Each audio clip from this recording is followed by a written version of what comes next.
Bonjour à tous et à toutes, bienvenue sur la chaîne d'Arkane. Aujourd'hui on se retrouve pour une toute nouvelle vidéo. On fait le suivi du plan NZD-JPY qu'on a fait sur les dernières vidéos. Donc là c'est le plan un peu final vu que dans l'idée on va plus toucher au trade normalement jusqu'au take profit ou jusqu'au BE. Les dernières fois on avait montré une très belle entrée, on passe directement sur les graphiques, hein. Une très belle entrée ici avec une zone de turbulence à passer ici, comme on l'a évoqué également dans le Discord, dans le channel privé, dans le groupe directement. Vous avez une partie publique mais une partie aussi privée où je donne directement des accompagnements mais également mes positions en live et comme ça vous pouvez les suivre si vous le souhaitez. Ici je disais zone de turbulence en train de passer mais c'est le niveau où on doit se mettre à BE. On a fait une grosse partie du travail mais on doit passer cette zone pour pouvoir être serein. Finalement, cette zone a très bien réagi à la baisse contre au final notre plan initial. Donc c'était un peu embêtant, on s'est fait BE ici sur cette bougie là, donc sur le plan. Et là du coup je me disais, bon ben, est-ce qu'on reste dans le plan initial ou au final on abandonne et on se met sur le côté. Donc là j'ai réduit les unités de temps et je me suis positionné sur des unités de temps inférieures pour essayer de trouver une nouvelle entrée. Comme je disais ici, malheureusement la zone qu'on devait passer n'a pas tenu, on risque de se faire BE, etc. Et là du coup j'ai envie de me repositionner parce qu'on s'est fait BE mais on n'a pas de confirmation. Et donc on n'avait pas de confirmation, j'ai réduit les unités de temps pour me positionner potentiellement en 15 minutes sur un order block 1 heure. Et donc ici on a trouvé un setup assez intéressant. Très bonne réaction dans la zone d'OB, etc.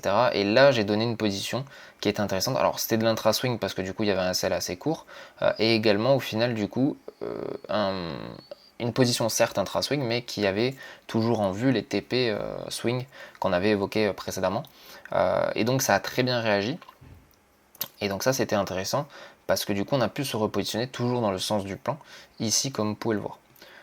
Au final, vu qu'on avait du coup un plan en intra-swing et qu'on a mis des lots un peu plus importants, vu qu'on avait une invalidation plus courte, on a pu du coup diminuer le stop loss et donc le rapprocher, ce qui nous faisait au final une taille de position plus importante. Pourquoi le SL au final il est plus court que le précédent? Parce que ici on intervient dans une zone qui est assez large et le plan de rebond n'est pas forcément mis en place, donc ça peut des fois mécher de manière assez importante. Là ici le plan est en marche, la zone a bien réagi, donc on est censé repartir assez rapidement dans cette zone là, ou en tout cas ne pas s'y éterniser. Et donc ici un SL plus court était largement dans notre plan et donc on pouvait diminuer en tout cas le SL pour augmenter notre taille de position, toujours dans le même risque qui était autour de 1 à 1,5. Donc ici tout se passe bien, très belle réaction, on peut repartir, on repasse au-dessus de la zone de turbulence, donc là c'est intéressant, et ici j'ai proposé un renfort qu'on s'est fait SL, sur des unités de temps assez inférieures, qui était dans notre zone de renfort, donc au final elle n'est pas passée, et après un renfort ça reste que diminué, c'est dans la taille de position au final qu'on a là, ça reste un renfort sur du 0,5%, donc c'est rien comparé à la marge qu'on a eue grâce au plan initial, mais c'est vrai que c'est un SL au niveau du renfort, j'aurais dû mettre des invalidations un peu plus importantes. Moi personnellement je me suis positionné en interne ici, mais c'est vrai que je l'ai pas transmis dans le groupe, parce que ça suffisait d'avoir ce plan là et qu'on avait déjà eu un renfort où on avait eu un SL, donc il ne faut pas surcharger les renforts tant qu'on n'a pas de confirmation. Maintenant potentiellement au vu du flux de la semaine prochaine en début de semaine on pourra renforcer sur des zones et des replis ici qui pourront être intéressants avec une invalidation cohérente sur les 50% par exemple de cette bougie.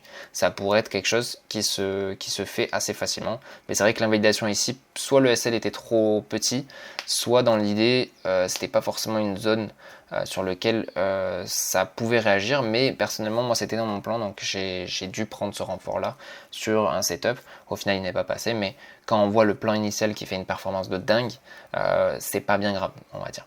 Dans l'idée, donc je suis très content de ce plan là. Pour l'instant on est en bonne voie. Si on reprend ce niveau là, tout est à BE là, si on reprend ce niveau là, c'est fini pour le plan, je ne re-rentrerai plus, il n'y a plus d'occasion de re-rentrer. Mais ici on peut voir que c'était vraiment au final c'était les 0,618 de toute la montée, la zone de réaction, ouais, c'était à peu près ça. Donc vraiment ça réagit dans le sens du plan, dans le sens du flux, donc on est bien sur ce plan là. Et on a aussi le BTC où on a au final validé le trade qu'on avait proposé, comme vous pouvez le voir, fin du plan BTC ici en H4, et donc on est sorti dans la zone où maintenant ça a bien réagi. Alors moi personnellement j'attendrais plutôt cette zone là qui est les 58 500 pour au final re-rentrer à l'achat sur le BTC. Non pas que je suis pas haussier pour le moment, c'est juste que c'est pas une zone pour moi optimale celle-ci pour rentrer. Je craignais tout de même un rebond, donc j'ai préféré sortir vu que c'est pas mon plan principal également. Mais en tout cas je suis très content de ce plan en 4 heures qui au final était contre ma ligne directrice de fond, mais qui nous a réussi, qui nous a permis au moins de payer notre SL de notre plan principal. Donc ça c'est intéressant. Pour ceux qui le souhaitent. Il y a également dans le Discord privé, comme je vous ai montré, où je partage mes différentes positions, etc. Je vais proposer une offre promotionnelle, rien que dans les 24 heures qui suivent, là, dans les 48 heures jusqu'à la fin du week-end. Pour ceux qui souhaitent rejoindre ou qui souhaitent avoir accès à mes positions, vous m'envoyez un message sur Insta, et comme ça je pourrai vous donner l'accès directement au channel privé. Voilà, sinon pour ceux qui ont suivi le plan de A à Z avec les différentes vidéos, n'hésitez pas à m'envoyer de la force dans les commentaires. Je vais essayer de partager le plus possible mes plans directement sur YouTube, c'est en gratuit. Je partage un peu ma vision des choses et puis je fais le suivi aussi de mes positions. Donc ça vous permet de voir comment je vois le marché, mes erreurs, mes réussites également. Donc voilà, je vous souhaite une bonne fin de week-end et puis je vous dis à bientôt. Ciao ciao.